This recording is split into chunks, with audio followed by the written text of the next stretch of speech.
Tin. Oh. Well, that actually started because I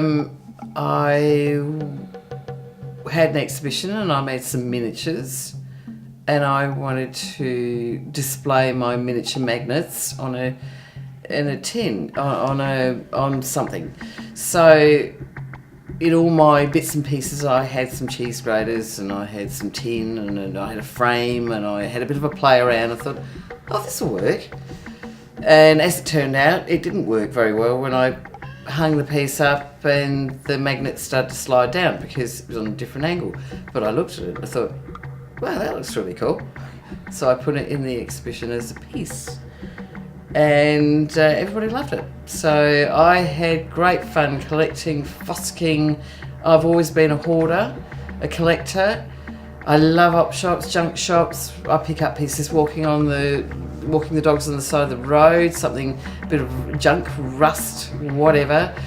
And you never know what you can do with it. And yeah, I had such a hoot with the tin work. After working with glass, when you have to polish it and you worry about breaking it, I ended up, stomping on my materials with my boots. It was great.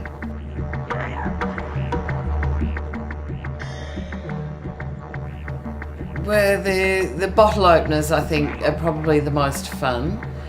They're all unemployed. I do these bottle openers, and with the screw caps we have today, and I work in the wine industry as well, and I know that these things they're just not used anymore, and so I gave them a new life. And they make great little people. They straight away have heads and arms, and you can pop on a couple of springs from a trampoline, and hey presto, you have a person. And you can put them into, I've had them mowing lawns, doing winery jobs, aerobics classes, you name it, they can do it. They're fun. Cheese graters make fantastic skirts and bodices, and they have a really wonderful three-dimensional form, and they throw fantastic shadows. And when you say a piece is three-dimensional, these are really three-dimensional because they have holes in them. So you put a light on them in a different angle, or you hang them somewhere different and the light's there.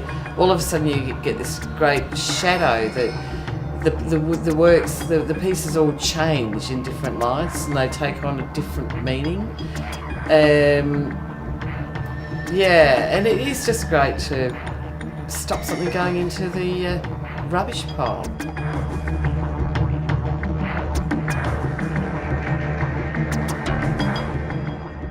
The rust in the tin that I use, well, that is probably your very first port of call.